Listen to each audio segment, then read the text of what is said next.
You could turn in your Bibles to... Somebody once told me, hey now, what a concept. Somebody once told me, I said yeah.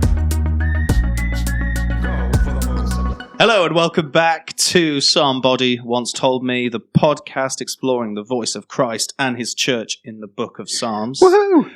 Yeah, when are you going to stop applauding? It gets better each time. Thank you. It's great. With practice makes perfect and all that. So we sort of set some stuff up in the last episode. Yeah, big time. It was like an episode of 24. Yeah, how's that? It's just some drama episode, isn't it? Where you set the next episode up It was a tense one. You stop it, and then you just want. Fires were shot towards NLT version. Oh, I hope people don't feel like hurt by that. No, because we don't. I actually really love the NLT. Yes, and we give it to our church. We do. I'm going to give this to one of the church kids. Exactly. I'm holding an NLT in my hand right now. It's just be aware of that. So we're going to talk about Psalm 8. Psalm 8 is an interesting case study how gender neutralising affects the fact that the psalm is about Christ. Okay. Yeah. Aaron, what is Jesus' favourite name for himself in the Gospels? Test. It isn't Jesus. No. No, yeah. It's the Son of Man. The Son of Man, right? He takes this up, and that's in Daniel chapter 7 when the Son of Man, Daniel has that vision of him approaching the Father. But it's not only in Daniel. No. Actually, before Daniel, in the sort of timeline, there's David who writes Psalms about the Son of Man. One is Psalm 8, another is Psalm 80, and I think there's another, but I can't remember what it is. Anyway, Psalm 8, I'll read it in my £80 version, 1984 NIV. Okay. I'll read the relevant bits. Verse 4 and 5.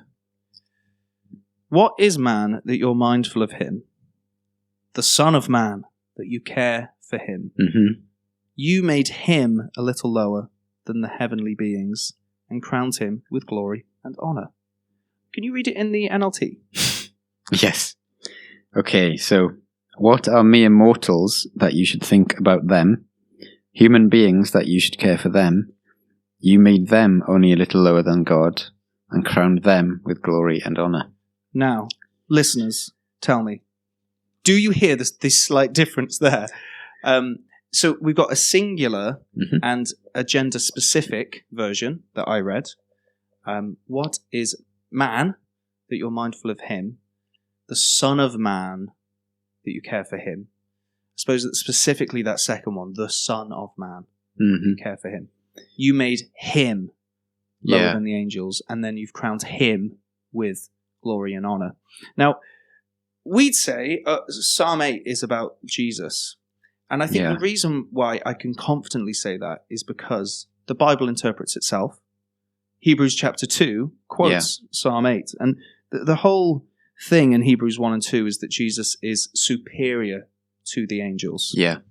And you preached on this recently, didn't you? At Christmas, I did Psalm 8 little gospel sermon, but we've also done Hebrews in the past. And I just remember thinking this is so obvious that the point is he's talking about Jesus. Yeah. And so he says it's not, there is a place where someone's testified, what's man that you're mindful of him, the Son of Man that you care for him. You made him a little lower than the angels, crowned him with glory and honor, put everything under his feet. And then it says, we see, verse 9, we see Jesus, who was made lower than the angels, now crowned with glory and honor because he suffered death.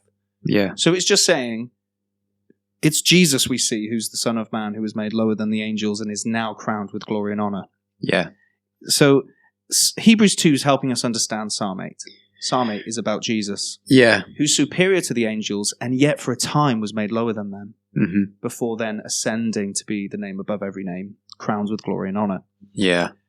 The funny thing, right, when you read then other versions is, because they've made this translation in Psalm 8 to be gender neutral and plural, Yeah. i.e., it could be about anyone, any human. Mm-hmm. It's They about have to humanity, yeah. It's about humanity. They then have to double down in Hebrews 2 to quote it about humanity. So this whole spiel about Jesus and how awesome he is, and then they take a little sidetrack to, this psalm about humanity, and then it comes back to Jesus. It's very confusing when you read Hebrews 2, often in newer versions. With that hermeneutic. Yeah, any thoughts on that? Is that clear, what I'm trying to say? Yeah, that's really clear. And I think that, it makes it, like we talk about Psalm 1, isn't it? It really just alters your lenses on the Psalm. And you miss out big time on meeting Jesus there. Yeah. Learning something of Jesus and, meditating on him in the Psalm and how it's not about humanity, but it's about the new human. Yeah. Christ Jesus. Yeah. Who calls himself the Son of Man all of the time in the Gospels. And we're supposed to make those connections. Yeah, because it's like, where's he getting this name from? So I think a lot of commentators will say, it's just that one time in Daniel 7. But it's like, it's not the only time in the Old Testament that phrase is used. And Jesus surely is thinking of the whole thing. It's quite a deliberate title, isn't it? So, Anyway, that is just one example. Do you reckon we could bash out Psalm 15 as well in this one? Yeah, so Psalm 15... do you want to read it in your expensive Bible? Yes. Well, I should charge every time I read from this because I need to make a return really on it. Okay. So I think maybe just read verse 1 to 3. Right, 1 to 3 in the 1984 NIV. Yeah. Lord, who may dwell in your sanctuary? Who may live on your holy hill? He whose walk is blameless and who does what is righteous, who speaks the truth from his heart, and has no slander on his tongue, who does his neighbour no wrong, and casts no slur on his fellow man. Okay, so this is the NLT. Who may worship in your sanctuary, Lord? Who may enter your presence on your holy hill? Those who lead a blameless life and do what is right, speaking the truth from sincere hearts. Those who refuse to gossip or harm their neighbour or speak evil to their friends. And then it goes on, those and those and those. Sure. So again, it's that, okay. And you can see that, you can come to this, and if you're not seeing, actually it's about a representative person. Yeah. There's only one that can dwell on Zion. Only one man. Because, Psalm 14, the psalm just before, talks about, there's no one who's righteous, not even one. Oh, yeah. That's good. So then that's not good. It's actually quite sad. but then Psalm 15 comes in, and it's like, okay, so who can dwell on Zion's hill? Oh, and that's it's so true, and man. it's this person. It's this singular person, this man.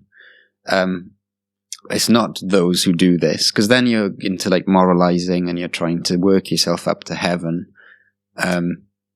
It's really actually quite just confusing and not helpful. I can go up to heaven just as long as I'm blameless, and I could be one of those. Yeah, and you can obviously look over that and go, of course it's about Jesus, but then you can still be like fall into that trap. But also with Psalm 15, it's very much linked to Psalm 24. So Psalm 15 to 24, and Psalm 24 is the big one really. It's about the ascension. Yeah. It's about the ascension of the Son of Man, the Daniel 7 stuff into the highest heaven. And Psalm 24 repeats the qualifications of Psalm 15. It's an inclusio, so it's almost like, remember in Psalm 1 and the end of Psalm 2, they're linked. It's Psalm 15 and Psalm 24 are linked in that way as well. And the question is repeated, who can ascend Zion's hill? Who can dwell on the mountain of God? Yeah, shall I read verse 3 and 4? Who may ascend the hill of the Lord? Who may stand in his holy place? Answer, he who has clean hands and a pure heart, who does not lift up his soul to an idol or swear by what is false. Yeah, and then it carries on with the qualifications. Yes. Then there's a selah, or an interlude, a stop. So you're supposed to stop and go, wow. And then open up, then it says, Yeah, who is this? Who is this? Yeah, it's the King of Glory. Yeah. Open up the Who is gates. this king? It's the Lord. So there is this Let one him in. man is the King, Yeah. the Lord, the Ascension. He did it. He did it. He's finished. Yeah. So the man of Psalm 15, the blessed man of Psalm 1, Here he the is. son of man of Psalm 8, is ascending into the Holy of Holies. Glory. And he's victorious. But notice it's just one man. Yeah. ascending. I mean, Psalm 24 here is just, it's so confusing. You know, in the NLT, in the NLT, it says in verse 3, who can climb the mountain of the Lord? Who may stand in his holy place? Only those whose hands and hearts are pure, who do not worship idols. They will receive the Lord's blessing. So it's just like, oh man. It sounds like works then, doesn't it? That's Yeah, the but thing then with this. it kind of divorces it for the rest of the psalm. Like then it just talks about these gates opening up and the King of Glory coming in. Oh, and yeah. It's like it doesn't make sense. That's true. Well, if it's lots of people, why do we just see this one ascending? Exactly. So it's just a perfect example of an intentional interpretation and translation messing it up, messing the message up. Messing the message up. Yeah. Wow. Okay, I think we dropped enough clangers for Bang, bang, bang. Shots have been fired. Yeah, gosh. Even more. This has been machine gun territory, this one. It's been Scarface. It's been and just you know, massacre. If you do have an NLT, we love you. keep reading it. Just be aware of these things. That's it. That's all we're trying to do, isn't it? And always just be questioning, who is this? And who's speaking? Who's it speaking about? Who is this person? If it's those, then what do other translations say? Yeah. Just do that kind of research. And hopefully that's helpful. Yeah. See you soon. Hear from you soon. Yeah, bang bang.